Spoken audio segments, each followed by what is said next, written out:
Polda Metro Jaya telah menahan 3 tersangka kasus mafia tanah yang menimpa Nirina Zubir.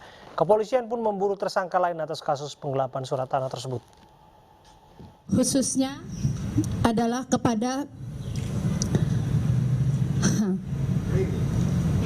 saudara Riri, yang ibu saya selamatkan dari keluarga tirinya yang tidak menerima dirinya, dibawa ke rumah ibu saya,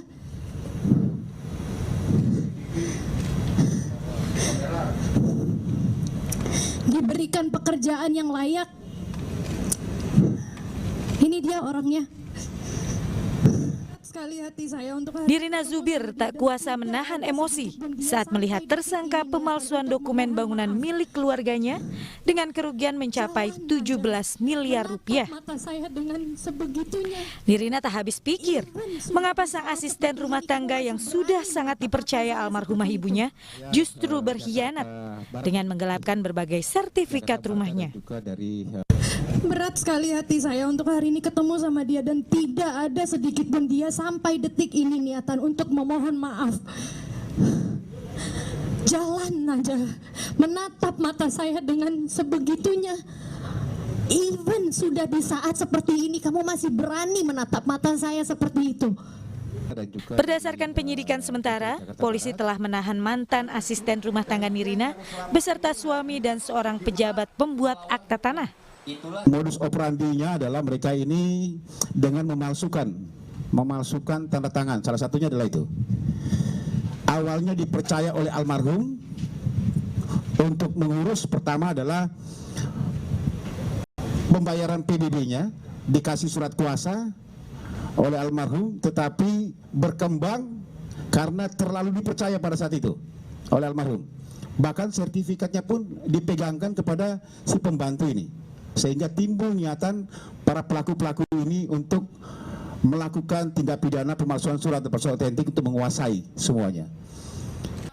Bermodalkan keterangan dari saksi dan penyidikan, kini polisi akan membidik tersangka baru.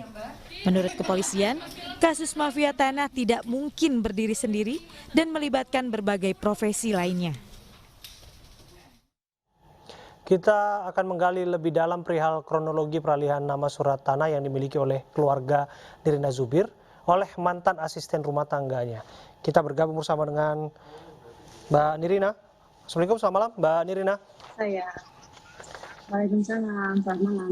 Iya, Mbak Nirina, pertama kami sampaikan rasa prihatin kami atas apa yang terjadi dalam keluarga Anda. Kalau dalam gambaran Anda, dalam bayangan Anda, pernah terpikirkan tidak bahwa harus menangis di depan kantor polisi yang urusannya adalah perihal surat tanah? Karena yang sering kita saksikan Mbak Nirina ini adalah aktris peran ya. Kita sering lihat di layar kaca. Iya Mas, di mana-mana saya juga nggak pernah, saya nggak pernah nyangka saya akan melakukan press conference di Polda gitu ya. Terus kedua atas sebuah kasus. Dan yang ketiga juga, saya pikir saya kuat gitu. Ternyata setelah setahun tidak bertatap dengan orang itu, terus tadi benar-benar akhirnya melihat sendiri dan bahkan diberikan tatapan yang sangat tajam, membuat saya ternyata emosi ya, kepancing emosi ya gitu. Jadi ya buat saya jadi tadi mungkin akhirnya saya jadi meledak dan nggak bisa menahan emosi saya. Saya sih nggak pernah nyangka juga ya Mas tadi. Saya pikir saya kuat gitu. Sempat bertegur sapa tidak tadi? Ya pastinya tidak ya. Dia benar-benar hanya melihat saya, menatap saya tajam, bahkan di situasi seperti sekarang dia masih sempat-sempatnya menatap saya seperti itu gitu. Jadi kayak wow, malah dia yang lebih kuat ternyata daripada saya gitu. Oke. Kalau kita bicara soal kronologi, Mbak Nirina, saya harus masuk ke pertanyaan. Ini aset senilai 17 miliar. Kita sedikit banyak sudah mendengarkan informasi mengenai kasus ini. Tapi yang menjadi pertanyaan adalah mengapa aset senilai 17 miliar ini harus diurus oleh seorang asisten rumah tangga? Sebegitu percayanya kah? Jadi bukan begitu Mas. Asisten ini memang di sini adalah asisten ibu saya ya. Oke. Dia ini adalah seseorang yang ibu saya ibaratnya apa ya? Dia tuh tadinya dia tidak ada hubungan saudara sama kami, bukan keluarga, bukan anak angkat yang seperti akui, bukan kakak atau adik kami, tapi seseorang yang memang datang ke Jakarta karena ibunya menikah dengan sahabat ibu saya. Yang kemudian ternyata mereka memiliki konflik keluarga dan ibu saya terima dia sebagai ibu saya berbesar hatilah menampung dia karena dia pikir ya dia mau tinggal di mana gitu, dan ibu saya memang punya kosan waktu itu. Jadi akhirnya dari kosan itu dia bilang oke, boleh tinggal di situ asal kamu merawat kos itu ya gitu. Dan waktu mengenai surat kenapa dipikirkan bahwa dipercayakan kepada seorang asisten itu tidak sedemikian. Jadi dia membuat seolah-olah surat itu hilang. Ibu saya sudah 69 tahun, ada gula, ada gejala demensia. Jadi dia membuat skenario seakan-akan itu hilang dan kemudian membisikkan kepada ibu saya bahwa tenang aja Bu, nanti saya bantuin deh gitu, karena saya punya kenalan notaris PPAT. Dari situ mulainya. So akhirnya ya tidak melibatkan kami anak-anak, akhirnya diberitahukan bahwa ya kan istilahnya dia sudah menjanjikan akan membantu mengurus. Sebentar, artinya bukan hanya mengubah kepemilikan tanah, tapi mengorkestrasi dalang dibalik ini semua. Artinya dimulai dari pencurian sengaja menghilangkan, mencuri surat-surat itu. Ya, ini adalah yang kami dapatkan dari hasil interogasi ya. Jadi akhirnya ternyata dia yang memang membuat hilang surat-surat itu gitu. Jadi ya terus kemudian diceritakan ke ibu saya, oh suratnya hilang, oh ya udah sini saya bantuin gitu, nanti saya kenal kok ada notaris. Dari situlah awalnya. Jadi bukan ada salah komunikasi kayak di awal ya, dikirain bahwa diserahkan surat-surat itu, tidak seperti itu adanya. Nah itu dia yang menjadi pertanyaan kita juga kan, ini aset yang angkanya tidak sedikit loh Mbak Nirina, dan almarhumah ibu juga kan tentu juga percaya kepada yang bersangkutan sampai pada akhirnya mengurusnya. Tapi kalau kita pikir dengan akal sehat kita, mengapa tidak anak-anaknya sendiri ya mengurusnya begitu? Ya memang pada dasarnya kan waktu itu karena dia sangat dekat sekali, dia ada siap. Memang sekarang gini ya Mas ya, emang mafia tanah tuh ternyata kayaknya targetnya seperti itu ya, ibu-ibu yang memang anak-anaknya sedang aktif-aktifnya sehingga memiliki kesempatan untuk menemani dan masuk ke dalam hidup ibu kami gitu kan. Jadi akhirnya di situ bisa istilahnya apa ya, orang ini tuh sudah berada dalam kehidupan ibu saya tuh dari tahun 2010. Jadi sudah kurang lebih ya gitu. Jadi udah kayak di plotting gitu loh, dipelajari masing-masing dari kami. Ibu saya kelemahannya apa, anak-anaknya apa.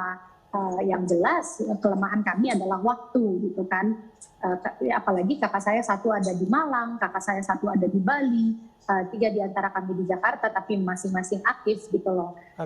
Itulah gitu. Dia sudah mempelajari kami.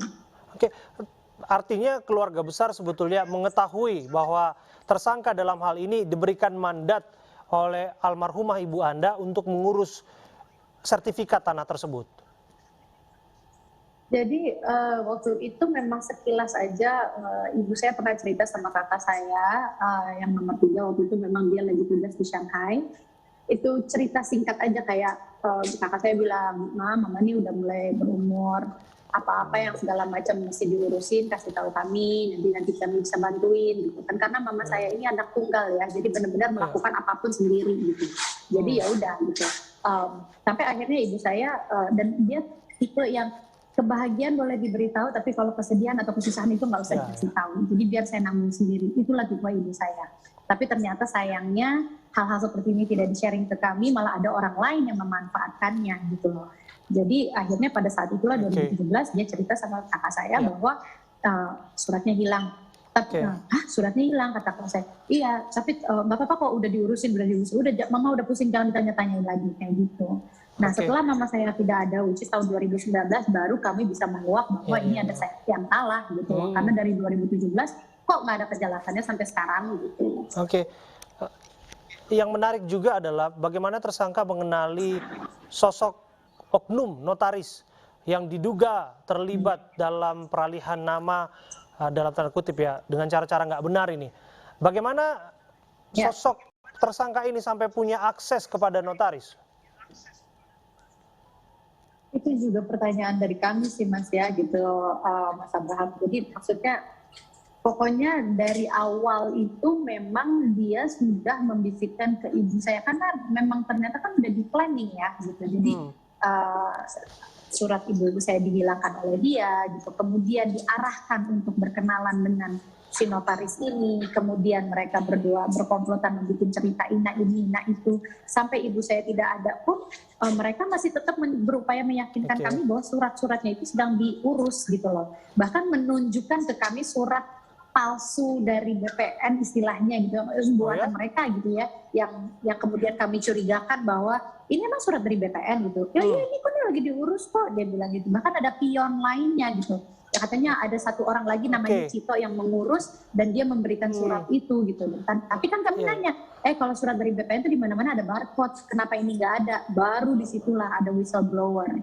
Oh, dari situ awal mulanya semua terkuak ya? Iya. Oke, sampai pada akhirnya bahwa disadari pelaku ini atau tersangka tepatnya ya, mengagunkan sertifikat itu, ternyata disebutkan untuk usaha dan lain sebagainya, angkanya tidak sedikit, 7, sekian miliar. Itu Anda mengerti detailnya? Anda mengerti jalan ceritanya? Yang saya ketahui adalah kemudian ini jadi kan memang di awal mulai ini kita sama sekali ya Mas nggak pernah ada pikiran sedikit pun buruk tentang dia gitu loh. Sampai akhirnya kita mulai terkuak pelan-pelan sampai kita pun sempat memberikan waktu kepada dia untuk menyelesaikan ini secara kekeluargaan. Tapi sebulan, 2 bulan, 3 bulan dengan alasan ini itu segala macam sampai akhirnya kami pun menyelidiki sendiri, kami pergi ke BPN, kami cek surat-surat atas nama ibu saya dan atas nama ahli waris, ternyata semua sudah berubah atas nama dia dan suaminya. Di situ baru kami kayak, loh, oh jadi, nah pas lagi proses itu ternyata dia mengagumkan si surat-surat itu. Jadi pada saat kami berniat baik untuk memberikan kesempatan untuk dia malah mengagunkan surat itu gitu. Berarti kan sudah dengan segala sesuatu yang palsu gitu. Wah, dan disebutkan ada juga sertifikat ataupun bidang tanah yang sudah lepas hak milik ya, artinya dijual kepada orang lain. Itu betul demikian ya? Ya. Oh, ini luar biasa ini kalau bagaimana skenario yang disiapkan. Jadi bagaimana kemudian ekspektasi keluarga? Begini kan soalnya itu sudah pindah kepemilikan, itu satu. Yang kedua, sisanya diagunkan, dijaminkan ke bank dengan jumlah yang tidak sedikit. 4 yang diagunkan, 2 yang dijual. 2 dijual, 3 diagunkan. 4 diagunkan. Waduh. Lalu bagaimana harapan Anda? Selama ini sedang berproses, tentu ada ekspektasi dari pihak keluarga. Ya, yang pasti kan memang akhirnya sekarang kan proses peradilan juga tetap dijalankan. Dia pun sekarang dan juga notaris Farida ini, PPAT notaris Farida ini sekarang sudah ditahan. Kami masih setengah nafas karena masih ada 2 orang lagi, bahkan masih ada penyelidikan tambahan lagi mengenai yang baru-baru. Kita juga mau mendengar lagi update-nya, tapi intinya ini sebenarnya kan ya tadi kami sudah diketemukan juga oleh orang BPN, tapi dan sudah terbukti bahwa mereka ini kan bersalah gitu ya. Harapan saya sih sebenarnya sesimpel kayak para ahli waris tuh memohon kepada pihak yang dari BPN, dari Kanwil, dari perbankan untuk memudahkan kami gitu loh dalam proses pengembalian surat-surat surat-surat yang menjadi hak milik ahli waris gitu kan. Nah, harapan saya juga supaya nggak sampai nunggu putusan pengadilan gitu loh, karena kan prosesnya semua sudah istilahnya terbukti salah, orang-orangnya sudah salah gitu kan. Berarti kan surat-suratnya berikut juga dengan surat-suratnya kan. Ya harapan saya ya itu kalau bisa jangan sampai selama tunggu putusan pengadilan lah. Oke. Ini tentu di balik ini semua ada pesan moral yang kita bisa dengarkan, kita bisa pelajari, termasuk percaya terhadap orang sekitar kita itu juga harus dipikirkan ulang tentunya, apalagi pengurusan aset yang tidak sedikit seperti ini. Apa pesan moral yang ingin Anda sampaikan bagi pemirsa iNews Prime yang menyaksikan saat ini? Jadi untuk pemirsa iNews Prime, Nirina mau menitipkan pesan bahwa kalau memang memiliki orang tua yang memiliki beberapa aset, bolehlah rembukan secara keluarga, kakak beradik kompak untuk membantu orang tua diingatkan kembali di mana saja dan dicekkan kembali. Dan saya juga ternyata baru tahu tadi dari pihak BPN bahwa sekarang ada yang namanya aplikasi Sentuh Tanahku. Jadi coba dicek aja masih atas nama orang-orang yang benarkah gitu. Karena nanti kalau sudah punya aplikasi itu katanya sih memang akhirnya kalau ada perubahan sedikit ada notifikasi gitu. Nah kami beruntung nih sekarang ada hal seperti itu kan. Dan yang lainnya juga adalah ya kita tetap jadi orang baik aja deh. Karena susah untuk saya mengatakan bahwa jangan terlalu percaya sama orang sekitar kita. Insya Allah kalau kita niat baik juga pastikan akan dilihatkan gitu. Seperti halnya sekarang alhamdulillah mereka sudah menjadi tersangka bahkan sudah ditahan. Tetaplah menjadi orang baik tapi memang tetap waspadalah terhadap apa yang bisa terjadi. Hal ini mungkin terjadi sama saya untuk menjadi pembelajaran untuk yang lain. Ya, terima kasih Mbak Nirina Zubir, aktivis PRAN yang berbincang bersama kita pada hari ini menyampaikan pesan moralnya. Karena urusan mafia tanah ini tidak hanya terjadi di ibu kota tapi hampir di seluruh penjuru Nusantara. Hendaklah kita waspada sama-sama. Terima kasih Mbak. Kami akan kembali untuk Anda saat lagi.